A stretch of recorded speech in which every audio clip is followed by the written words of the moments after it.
तो hello guys, Radhe Radhe. Math एक ऐसा विषय है, अगर पढ़ने के बाद रिवीजन ना किए तो पता ही नहीं चलता है कि वो कहाँ गया, किस जगह पे स्टोर हुआ है। इसीलिए रिवीजन करना सबसे ज्यादा जरूरी है। क्या जरूरी है? मैथ का रिवीजन करना उस चैप्टर को पढ़ने के बाद। और दूसरी बात ये है कि अगर उस चैप्टर को पढ़ लिए तो जरूरी नहीं कि वही हूबहू ही एग्जाम में देगा। आपको नंबर बदल सकता है, क्वेश्चन के टाइप्स बदल सकते हैं, लेकिन आपका कंसेप्ट वाला वही रहेगा। तो इस तरह से भी आपको तैयार होना सबसे ज्यादा जरूरी है। तो हम आज वही पढ़ेंगे। क्या वास्तविक संख्या हम लोगों ने पढ़ लिया है। अब वास्तविक संख्या के क्या करेंगे, मोस्ट इम्पोर्टेंट क्वेश्चन को आज सोल्व करेंगे, जो कि बार बार परीक्षा में पूछने वाला महत्वपूर्ण जो प्रश्न है उसी को आज हम हल करेंगे। यानी कि इसको समझ लीजिए टेस्ट। क्योंकि चैप्टर पढ़ने के बाद क्या होता है कि टेस्ट होना सबसे ज्यादा जरूरी है। टेस्ट होने से क्या होता है, हम एक्टिव होते हैं। क्या होती है, स्टडी के प्रति हम एक्टिव हो जाते हैं, उस चैप्टर के प्रति हम एक्टिव रहते हैं। और मेरा दिमाग क्या करता है कि मतलब चलते रहता है कि नहीं, हमने भूला नहीं है, उस चैप्टर को मैंने पढ़ा। एक चैप्टर के बाद 10 चैप्टर पर भी गया, फिर भी एक चैप्टर का अगर टेस्ट होता है तो लगता है कि हाँ, उस चैप्टर में से सब कुछ वैसा ही है जैसे लग रहा है कि आज ही मैंने ताजा उस चैप्टर को स्टडी किया है। इसलिए टेस्ट या आगे कितना भी पढ़ते जाओ, लेकिन प्रीवियस जितने भी चैप्टर है सारे चैप्टर को हमेशा रिकॉल करते रहना है। तो क्या करेंगे, हम भी उसी तरह क्या करेंगे, हर सैटरडे को आपका एक टेस्ट लेंगे और जितने भी इम्पोर्टेंट क्वेश्चन हैं जिस चैप्टर से, जो भी बार बार एग्जाम में आने वाले उन सबको कराएंगे। तो आज ही क्या करेंगे, आज वास्तविक संख्या का नंबर है और इससे रिलेटेड जितने भी महत्वपूर्ण क्वेश्चन है उन सारे को आज हम क्या करेंगे, कवर करेंगे। तो देख लीजिए ये कौन कौन से इम्पोर्टेंट क्वेश्चन है, उन सबको आज क्या करेंगे, सोल्व करेंगे। और किस तरीका से सोल्व करना है, और सोल्व तो ऐसे करेंगे जैसे कि जिंदगी भर ना भूले। जिंदगी भर भूलने का मतलब ये है कि दिमाग में रहे, कि परीक्षा में आप आसानी से बना ले बिना किसी के हेल्प के अपने दिमाग से। ठीक है, क्वेश्चन नंबर पहला है ये वाला। क्या है, दो संख्याओं का मौसा 13 है, लसा 182 है और उनमें से एक संख्या 26 है, तो दूसरी संख्या ज्ञात करें। ऐसे ही क्वेश्चन आते, इतना इजी आते हैं कि आपको लगेगा कि यह आता है। और कभी कभी ऐसा होता है कि आधा सवाल पढ़ते हैं, पढ़ने के बाद वो आता ही है, हमको बना लेंगे, और बनाने के बाद पता चलता है बीचवा में ही गड़बड़ा गए। तो अब हम क्या करेंगे कि पहले ध्यान से सवाल को समझेंगे पहले, उसके बाद जो जो दिया है उस पहले डाटा को यहाँ पर लिख लेंगे ताकि आपको बनाने में बाद में गड़बड़ी ना हो। उसके बाद जो जो यहाँ पर लिख लेंगे उसके बाद आप यहीं से देख सकते हैं कि हमारे पास क्या क्या और क्या निकालना है। तो सबसे पहले क्या दिया हुआ है कि दो संख्याओं का मौसा दिया हुआ है। मौसा का मतलब होता है HCF। आपको HCF दिया हुआ है, मौसा दिया हुआ है। दूसरा कह रहा है कि आपका लसा कितना, 182। यानी कि क्वेश्चन में ये भी दिया हुआ है कि जो लसा दिया हुआ है 182 है। अब आगे देखिए कि उनमें से एक संख्या, यानी कि दो संख्या, कभी भी मौसा निकलता है दो संख्याओं का। ये भी कभी ऑब्जेक्टिव में पूछता है कि कम से कम कितनी संख्याओं का मौसा निकाला जा सकता है, तो दो संख्याओं का। तो कह रहा है कि उनमें से एक संख्या जो है 26 है, जिसका मौसा और लसा निकाला है जिस संख्या का, उसमें से एक संख्या क्या है आपका, 26 है। तो बताइए कि दूसरी संख्या क्या है। सिंपल फॉर्मूला याद है, बन गया। क्योंकि देखने से ही लग रहा है कि हाँ बन गया, लेकिन कब लगेगा, जब फॉर्मूला याद रहेगा तब। तो देखिए सबसे पहले क्या करेंगे कि जो जो डाटा दिए उसको यहाँ पर हम क्या करेंगे, पहले लिख लेंगे। लिखने के बाद बहुत ही आसानी से, क्योंकि जो भी डाटा दिया रहता है उसको लिखने के बाद लगता है कि हाँ अब आता ही है। अब यहाँ क्या करेंगे कि पहले दिया हुआ है मौसा, तो यहाँ पर लिख लेंगे मौसा। मौसा बराबर क्या दिया हुआ है, 13 दिया हुआ है। बात समझ में आ रही। फिर उसके बाद क्या दिया हुआ है, सवाल में दिया हुआ है लसा, तो लसा लिखेंगे 182। अब यहाँ पर सिंपल लिखेंगे लसा बराबर कितना दिया हुआ है, 182। मौसा भी लिखा गया, लसा भी दिखा गया। और भी कुछ आगे दिया हुआ है, हाँ दिया हुआ है उनमें से एक संख्या 26 है। तो एक संख्या 26 है ना, तो लिखेंगे एक संख्या बराबर कितना है, 26 है। अब ये लिखा गया कि मौसा भी दिया हुआ है 13, लसा भी दिया हुआ है 182, एक संख्या दिया हुआ है 26, तो दूसरी संख्या ज्ञात करें। क्या दूसरी संख्या बराबर, आपको फॉर्मूला याद है, नहीं याद है तो कैसे बनेगा, फॉर्मूला याद करना जरूरी है। इसीलिए फॉर्मूले को क्या करो, याद कर लो।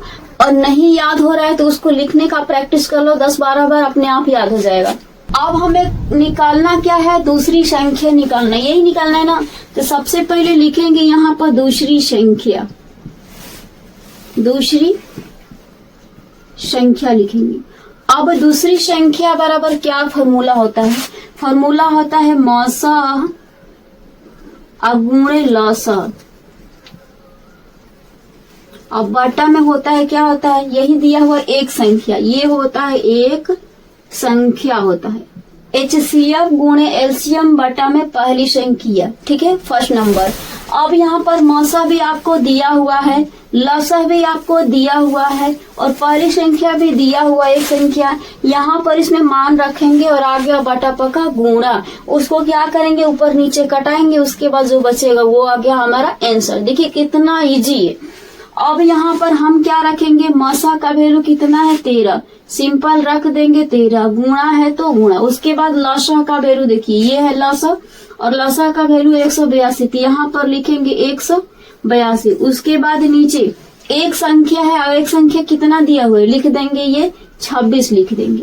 उसके बाद देखिए ये कटने वाले नंबर्स हैं, कट रहा है तो कटाएंगे, कटाने के बाद ही हम क्या करेंगे गुणा करेंगे। तो देखिए 13 से कट गया, 13 दुना के 26 कटा ना, 13 एकम 13, 13 दुना के 26, 13 के पढ़ा में 26 आता है ना, कितनी बार में, 2 बार में, तो 13 दुना 26 2 बार कट गया। अभी नीचे 2 बच गया है और ऊपर क्या बचा है 182 बचा है। तो जब ऊपर 182 नीचे 2 बचा है तो फिर इससे कट जाएगा कि नहीं कटेगा, फिर कटेगा क्योंकि ये 2 है, लास्ट में 2 है, 182 कटा देंगे। यहाँ पर देखिए कैसे कटेगा, 2 9 18, 2 के पढ़ा 9 वाले पढ़ेंगे तो 18 होगा, 2 के पढ़ा 2 एकम 2 एक बार पढ़ेंगे तो क्या होगा 91 आएगा, यही आएगा ना। अब ये क्या हो गया, दूसरी संख्या निकलना, अब लिख लेंगे, क्या लिखेंगे, दूसरी संख्या बराबर, दूसरी संख्या निकल के क्या आ गया 91 आ गया, तो यहाँ पर लिख देंगे 91। ये क्या हो गया आंसर। यही सवाल में क्या कह रहा था, यही आपसे पूछ रहा था कि जब मौसा भी दिया है लसा भी दिया है, उनमें से एक संख्या 26 है तो दूसरी संख्या ज्ञात करें। उसी तरह आपको क्या कर देगा, मौसा दे देगा, लसा दे देगा, आपको दूसरी संख्या दे देगा। तो जब दूसरी संख्या दे देगा, दूसरी संख्या इसमें पूछा, अगर पहली संख्या पूछ देगा तो यहाँ पे हो जाएगा पहली संख्या और यहाँ पे हो जाएगा दूसरी संख्या। अब क्वेश्चन नंबर 2 देखिए क्या कह रहा है, क्या कह रहा है कि दो संख्याओं का मौसा, इसमें भी क्या है, दो संख्याओं का मौसा कितना दिया है 45 दिया है। पहले डाटा पर ध्यान देंगे ना कि क्या क्या डाटा दिया है और क्या कह रहा है। उसके बाद दिया है कि लसा 21 और 75 है। यदि एक संख्या 725 है तो दूसरी संख्या ज्ञात करें। इसका मतलब वही है जो पहले नंबर हम बनाए। क्या बनाए कि इसमें भी पूछ रहा है क्या दूसरी संख्या पूछ रहा है, उसमें भी क्या पूछा दूसरी संख्या पूछा। तो दूसरी संख्या पहले जो दिया है, सबसे पहले क्या करेंगे, सबसे पहले करेंगे ये कि जो जो डाटा दिया हुआ है उसको सबसे पहले लिखेंगे। सवाल बनाने आता है तब भी और नहीं बनाने आता है तब भी। सवाल बनाने नहीं भी आता है तो जो जो दिया है पहले उसको डाटा को लिखना सीखिए। तो सबसे पहले आपको दिया हुआ है मौसा, तो लिख लेंगे, क्या लिखेंगे, दिया है, क्या दिया हुआ सवाल में दिया है, क्या दिया हुआ है मौसा, कितना दिया हुआ है 145 दिया हुआ है। तो मौसा 145 लिख लिए ना। उसके बाद क्या लिखेंगे कि लौसा 2175। तो वही बात यहाँ पर फिर लिखेंगे कि लौसा बराबर क्या दिया हुआ है 2175 दिया हुआ है। देखिए मौसा बराबर 145, लौसा बराबर 2175, ये भी लिखा गया। अब तीसरे नंबर पर दिए यदि एक संख्या, तो आप भी क्या लिखेंगे कि एक संख्या कितना दिया हुआ है 725, तो यहाँ पर लिख दीजिए 725। अब पूछ क्या रहा है, दूसरी संख्या पूछ रहा है। तो दूसरी संख्या बराबर फॉर्मूला क्या होता है ये देखिए, लिखेंगे दूसरी क्या बराबर, दूसरी संख्या बराबर क्या होता है कि होता है आपको मसह गुणे लसह। अब बटा में जब मसह और लसह लिख लिए, इधर है दूसरी संख्या, तो अपने से बताइए कि यहाँ पर कौन सा नंबर होगा, 2 ही नंबर होगा ना। जब दूसरी लिख लिए तो यहाँ पर क्या आ जाएगा, पहली संख्या, यही दिया ना एक संख्या, तो यहाँ पर लिख लेंगे क्या, एक संख्या लिख लेंगे, एक संख्या। अब यहाँ पर देखिए जब ये दूसरी है तो यहाँ पहली रहेगा, और यहाँ पहली है तो इधर दूसरी रहेगा। ये भी कंसेप्ट समझ लीजिए कि अगर किसी ने आधा यादें है, आधा नहीं समझ में आया तो आधा दिया है तो आधा आप खुद से निकाल लीजिए। अब हम जो जो दिया है इसको क्या करेंगे कि उसी डाटा को यहाँ पर पुट कर देंगे। मसा की जगह मसा का मान, लसा की जगह पर लसा के मान। उसके बाद क्या करेंगे, एक संख्या की जगह पर एक संख्या का मान रख लेंगे। मसा का वैल्यू कितना है 145, सिंपल लिख लेंगे 145। उसके बाद गुणा है तो हमें क्या करेंगे, गुणा लिख लेंगे। उसके बाद देखिए लसा का मान कितना दिया हुआ है 2175, तो लिख देंगे 2175 लिख लेंगे। उसके बाद देखिए आपको ये दोनों लिखा गया, उसके बाद आपको है बाटा, तो यहाँ दे लेंगे बाटा। उसके बाद नीचे क्या है, एक संख्या 725 है, तो हम भी यहाँ पर क्या दे लेंगे 725 दे लेंगे। अब इसको क्या करना है आपको कि आपको कटाना है, किससे ये नंबर कटेगा, क्योंकि नीचे वाले से पूरा कट जा रहा है, तो कटाने के बाद इसको मल्टीप्लाई कर लेंगे, उसके बाद हो जाएगा, क्या हो जाएगा, आंसर निकल गया। इतना इजी। अब यहाँ से तो सबको बनाने आता है, क्योंकि ये बाटा पका गुणा है, कटाइए और गुणा करिए। उसी तरह हम देखेंगे कौन से नंबर किससे कट रहे, कटा के गुणा कर लेंगे। एकदम ध्यान से समझिएगा इसको कैसे। देखिए इसके नीचे क्या है, ये 5 है, इसके भी लास्ट में 5 है, इसके भी लास्ट में 5 है, तो 5 से ये भी कटेगा, 5 से ये भी कटेगा। तो सबसे पहले क्या करेंगे, 5 से कटाइए। देखिए यहाँ पर हो जाएगा ये 5 एकम 5, इसमें से 2 बचेगा, 5 एकम 5 हो गया तो 2 बचा, और ये 2 पंचों के 20 हो गया, पंचों के 20 हो गया, और ये होगा 5 25 145। ठीक है, जब ये 145 है, यही 5 से कटाए तो ठीक है, नहीं आता देखिए इधर से 5 से कटाए कितना 725 में 5 एकम 5, ये 2 बचा, ऊपर से उतरा 2, पंचों के 20, 2 बचा, ऊपर से 5 25 745 आया ना।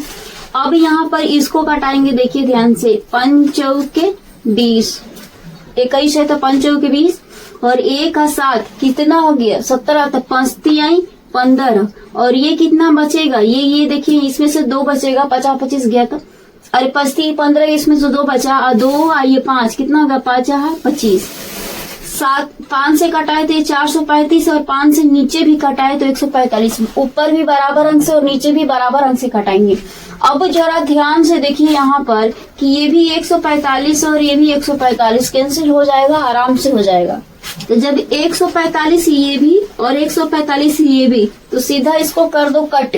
अब यहाँ पर कटने के बाद आपको क्या बचा, क्या हुआ है, बचा हुआ है 400, ये 35 बचा, उसके बाद भी कोई अंक बचा हुआ है, नहीं बचा हुआ है, तो क्या करेंगे, इसको लिख लेंगे 435।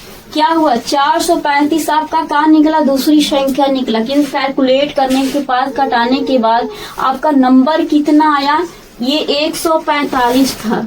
ठीक है, ये 145 145 145 कैंसिल हुआ।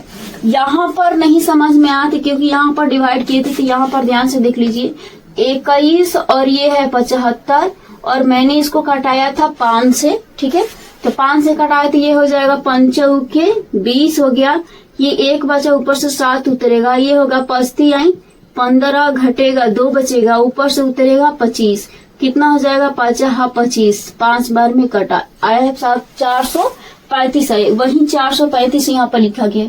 तो जब कैलकुलेट करने के बाद 435 आया ना, ये हो जाएगा, क्या हो जाएगा, लिख लेंगे दूसरी संख्या हो जाएगा, यहाँ लिख लेंगे आंसर, क्योंकि दूसरी संख्या ही पूछ रहा था ना।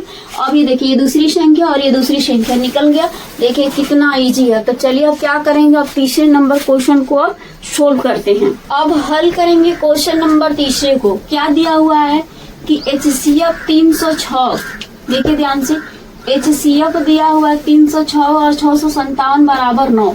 इसका मतलब समझिए, क्योंकि यही सबसे समझने वाली बात है। यहाँ HCF दिया हुआ है, यहाँ बराबर में 9 दिया हुआ है, इसका मतलब यही है कि जो HCF है ये बराबर में 9 है, तो जो बराबर के बराबर दिया इस क्या है आपका HCF का, ये है वैल्यू। क्या है HCF का वैल्यू, आपके पास 2 नंबर है 306 और 657, इन दोनों का HCF कितना होगा, 9 होगा। ठीक है, कहेंगे कैसे होगा, क्योंकि कुछ लोग थेथरपन भी करते हैं, तो इसीलिए क्या करना है, अगर पूछना है ना कि कैसे होगा, तो क्या करना है, सबसे पहले इसको जाओ गुणनखंड करो या भाग विधि से, विभाजन एल्गोरिथम से क्या निकला HCF निकलो, तो पता चल जाएगा कि हाँ HCF 9 होता है। अब यहाँ पर जब HCF 9 दिया है, ये आपका हो गया पहली संख्या और ये हो गया दूसरी, क्योंकि पहले दिया है थी पहली संख्या और ये बाद में दिया है, तो क्या हो गया, ये दूसरी संख्या हो गया।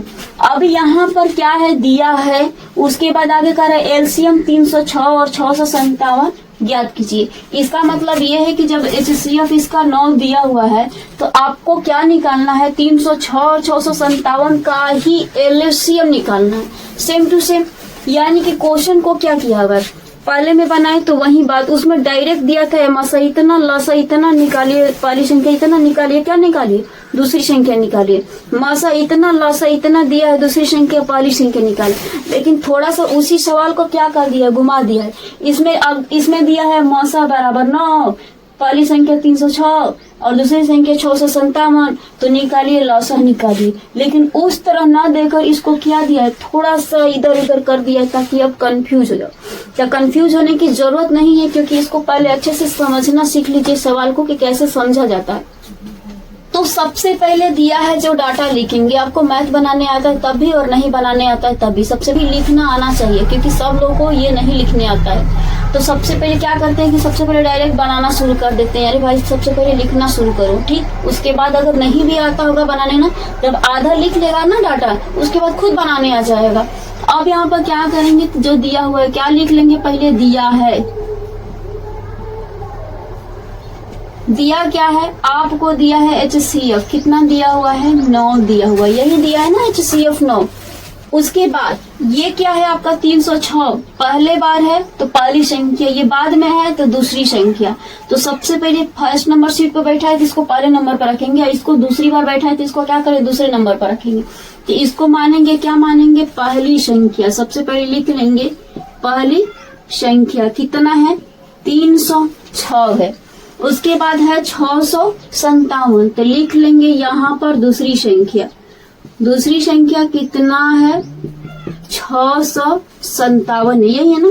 जो डाटा दिया तो हमने लिख लिया। अब निकालना क्या है आपको, एलसीएम निकालना है ना। तो एलसीएम बराबर फॉर्मूला भी आपको याद होना चाहिए। वो भी कहेंगे कि क्या आप समझ के बनाना, क्योंकि फॉर्मूला नहीं याद रहेगा ना तो मैथ में विकलांग है।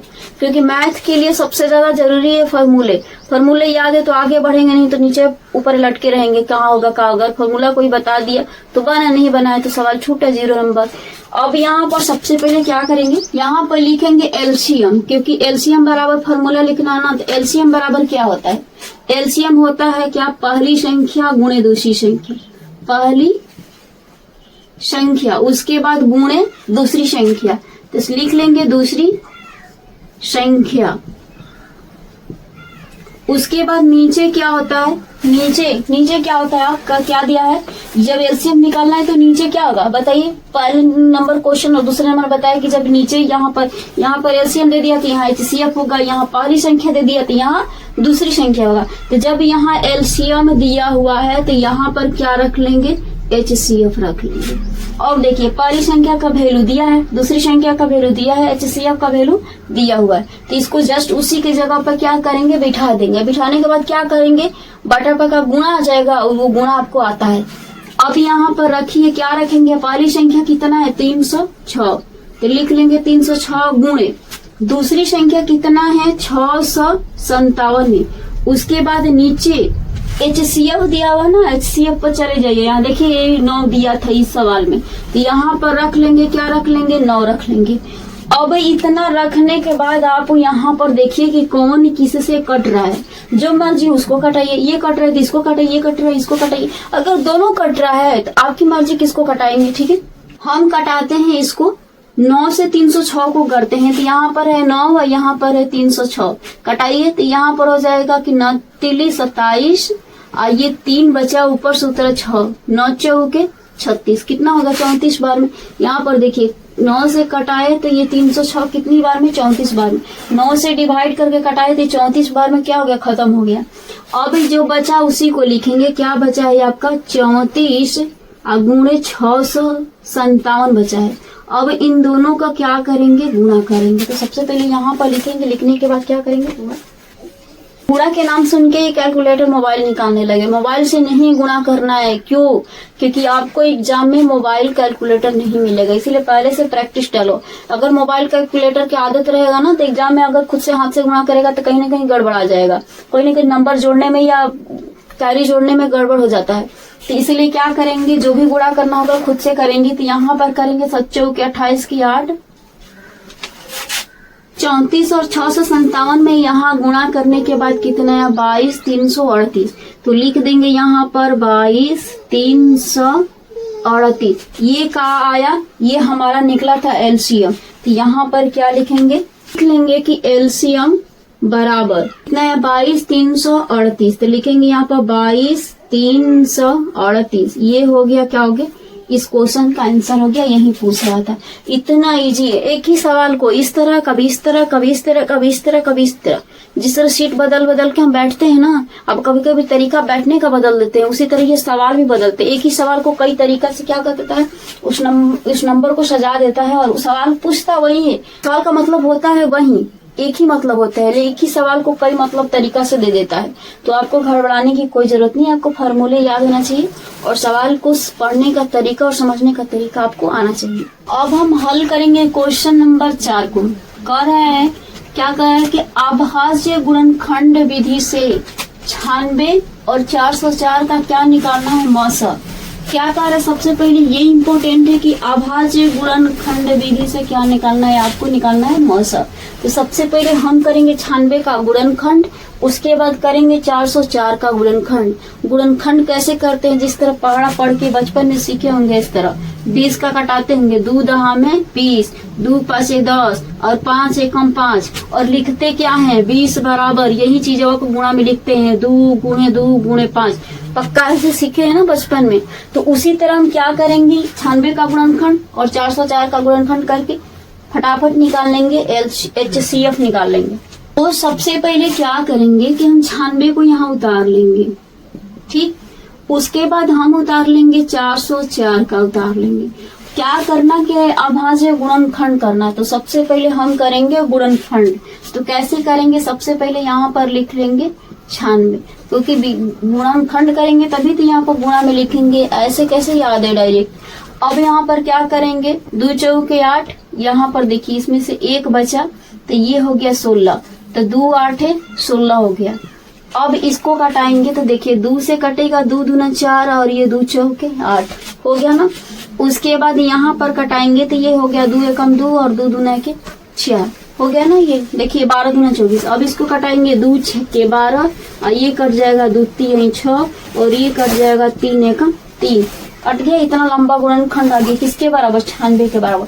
तो सिंपल यहाँ पर लिख लेंगे, क्या लिखेंगे, 2 गुणे 2 गुणे 2 गुणे 2, कितने बार 2 है भाई, 1 2 3 4 5 बार में, 1 2 3 4 गया 2, 3 एक बार है तो यहाँ पर लिख लेंगे 3 हो गया। 96 का गुणनखंड किए, उसके बाद जो जो नंबर से ये काटा उन सारे नंबर्स को क्या किए, हम गुणा में लिख लिए।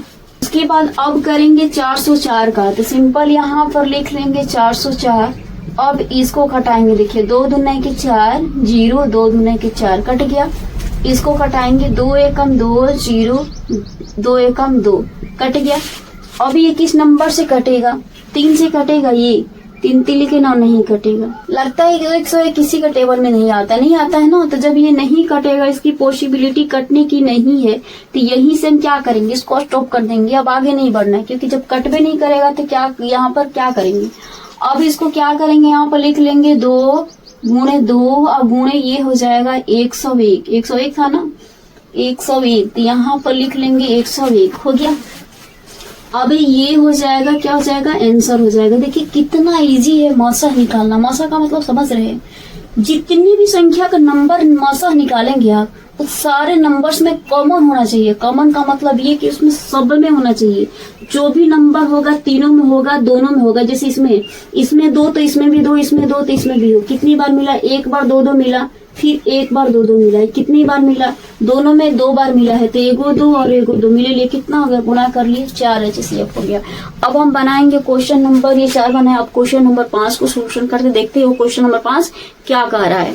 अब हम करेंगे क्वेश्चन नंबर 5 का सोल्यूशन। क्या कह रहा है कि अभाज्य गुणनखंड से 9 12 तथा 27 का मौसा तथा लसा निकालिए। यानी कि हमें मौसा भी निकालना है और लसा भी निकालना है, यही। और वो भी किस विधि से, अभाज्य गुणनखंड विधि से। तो सबसे पहले क्या लिखेंगे, 9 लिखेंगे, उसके बाद लिखेंगे 12, उसके बाद लिखेंगे क्या, 27। 3 ही नंबर दिए है ना मेरे पास, 3 नंबर।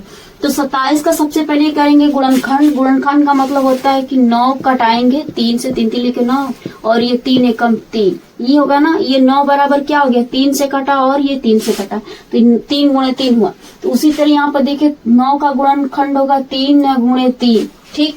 उसके बाद हम निकालेंगे 12 का गुणनखंड। तो 12 का गुणनखंड होगा 2 छक्के 12 और 2 तीन 6 और 3 एकम 3, यही है ना। देखिए 2 से काटा, फिर 2 से काटा, फिर 3 से काटा, तो इसको भी लिख लेंगे क्या, 2 से काटा, फिर 2 से काटा, फिर कटा, 3 से काटा। समझ में? इतना आसान आपको मौसा और लौसा बताएंगे गुणनखंड विधि से निकालना कि आप जिंदगी भर नहीं भूलेंगे। तो इसीलिए इसको समझिए पहले ध्यान से। अब हम करेंगे 27 का गुणनखंड। तो सबसे पहले यहाँ लिख लेंगे 27 और करते हैं गुणनखंड। 3 9 27 और 3 3 9 फिर 3 एकम 3, ये हुआ। 3 से कट गया। अब इसको क्या करेंगे, यहाँ पर लिख लेंगे 3 गुणे 3 गुणे 3, लिख लिए। अब क्या निकालना है आपको, मौसा निकालना है, उसके बाद आपको निकालना है लौसा। तो सबसे पहले मौसा, पिछले वाले सवाल 4 नंबर में ही बताने कि मौसा निकालना होगा। तो सबसे पहले क्या करेंगे कि मौसा निकालना होगा। तो हम देखेंगे कॉमन नंबर कि अगर आपके पास 3 नंबर है तो इसमें भी है, इसमें भी और उसमें भी है कि नहीं है। जब तीनों में जो नंबर मिलेगा उसी को क्या उठा के ले लेंगे मौसा। तो अब इसमें देखिए कि कॉमन कौन कौन से नंबर है, ध्यान से। इसमें 2 है, इसमें 2 नहीं है, इसका मतलब 2 नहीं होने वाला है, HCF 2 नहीं होने वाला है। इसमें 2 ही नंबर है, ये एक 2 एक 3 है और एक 2 है। 2 नंबर है, एक 3 है और एक 2 है। तो इसमें क्या होगा आपको, इसमें 2 नहीं है। देखिए इसमें क्या है, 2 नहीं है, इसमें है 2 नहीं है, तो इसका मतलब HCF 2 नहीं होने वाला है। अब यहाँ पर क्या करेंगे कि देखिए इसमें भी 3 मिल रहा है, इसमें भी 3 मिल रहा है और इसमें भी 3 मिल रहा है। देखिए तीनों में 3 मिल रहा है ना। इसका मतलब यही होगा, क्या हो जाएगा, HCF हो जाएगा। तीनों में जो नंबर मिलेगा वही हो जाएगा HCF। तो सिंपल इसको क्या करेंगे, इसको ऐसे कर लेंगे घेर, क्योंकि ये एक ही 3 मिल रहा है। अब देखिए अब दूसरा 3 लेंगे तो इसमें अब दूसरा 3 नहीं है, क्योंकि खाली 2 गुणे 2 है। अब दूसरा 3, एक तो था तो उसको उठा के ले लिए। अब कहाँ से बचा, इसमें खाली 2 को 2 बचा है। अब हम लिख लेंगे, क्या लिखेंगे, मौसा लिख लेंगे। क्या लिखेंगे, मौसा। मौसा तीनों में 3 कॉमन हुआ तो हम क्या लिख लेंगे, 3। तीनों में एक गुणे 3 कॉमन हुआ, इसलिए एक ही 3 लेंगे। कहेंगे 3 गुणे 3 गुणे 3 होगा, नहीं, तीनों में एक 3 कॉमन हुआ तो केवल मौसा कितना होगा, 3 होगा। अब सबसे बड़ा टेंशन रहता है कि अभाज्य गुणनखंड से लौसा निकालना बार बार गड़बड़ हो जाता है, ठीक है। क्योंकि टेस्ट में हम कई बार टेस्ट लेते हैं तो बार बार गड़बड़ कोई ना कोई कर ही देता है।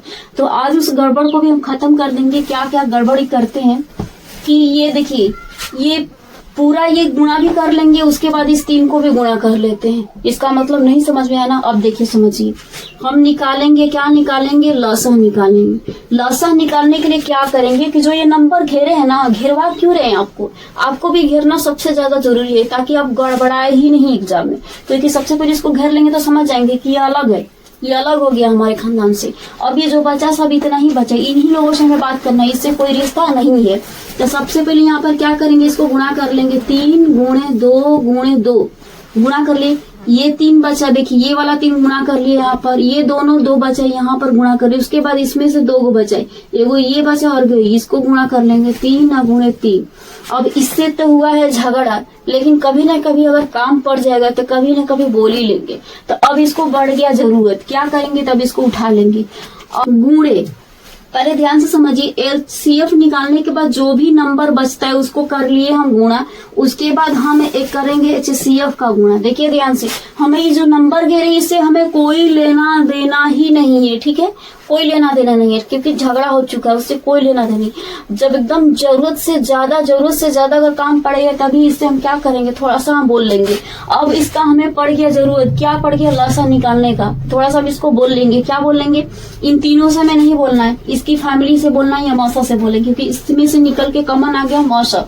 तो अब हम क्या करेंगे, इसमें मौसा का गुणा कर देंगे। जितने नंबर्स ये बचे उसको हम कर लिए गुणा, उसके बाद ये HCF का गुणा करेंगे। तो HCF का गुणा करेंगे तो HCF आया कितना, देखिए यहाँ पर 3 आया ना, तो यहाँ पर कर लेंगे 3 से गुणा। बात समझ में आई कि HCF निकालने के बाद जो भी नंबर्स बचते हैं, जो भी नंबर्स ये बचे उसको उठा के कर लिए गुणा, उसके बाद HCF का कर लिए गुणा, ठीक। ये इसलिए गड़बड़ाए ताकि आप गड़बड़ाए नहीं। अब यहाँ पर हम कर लेंगे इसको इरेज के बाद यहाँ HCF का वैल्यू कितना था भाई, 3 था ना, 3 हो गया। अब क्या करेंगे, इसको कैलकुलेट करिए आराम से, LCM आपका निकल गया। अब इसको गुणा करेंगे, गुणा 3 दूना के 6, 6 दूने के 12 अब 12 3 36 और 36 में गुणा करना है 3 और 3 से, तो 3 3 लिखे 9, 9 से गुणा कीजिए तो 9 छक्का 54 के 4 और 524 हो जाएगा। तो यहाँ पर लिख लेंगे 524। मौसा भी निकल गया और लसा भी निकल गया। अब यहाँ पर लिखेंगे कि मौसा बराबर कितना आया। मौसा बराबर आया 3 और लसा बराबर कितना आया। मसा बराबर 3 आया था और लसा बराबर 524 आ गया। ये गुणा करने के बाद तो यही पूछ रहा था ना सवाल में, क्या पूछ रहा था कि मसा निकालिए और लसा निकालिए। तो मसा 3 निकल गया और लसा क्या निकल गया 524। तो लास्ट में फ्रेश लिख लेंगे यहाँ पर कि मसा बराबर 3 निकला और लसा बराबर 524 निकल के आया। 6 नंबर है कि पाई एक संख्या है। तो इसके डाउट को भी आप क्लियर कर दे कि पाई एक क्या है, अपरिमेय संख्या है। क्योंकि जब भी कोई पूछा जाता है, टेस्ट में दिए जाते हैं, बार बार बच्चे गड़बड़ करते थे। परिमेय संख्या, अपरिमेय संख्या, पूर्ण प्राकृत संख्या, डिफिनेशन तो याद नहीं है। डिफिनेशन याद नहीं है तो हमेशा गड़बड़ाते रहते हैं। और जिसमें भी पाई दे देगा, क्या दे देगा, पाई बाई 2 दे देगा, पाई बाई 3 दे देगा, पाई बाई 7 दे देगा, पाई -2 दे देगा, पाई 2 पाई दे देगा, ठीक है, 7 पाई दे देगा, 5 पाई दे देगा। ये जितने भी ऐसे नंबर ऐसे जिसमें भी पाई लगा देगा वो सारे क्या होगा, अपरिमेय संख्या होगा। तो अब पूछेगा कि पाई क्या है, परिमेय, या 2 नंबर में आपको दे देगा, क्या देगा, अपरिमेय।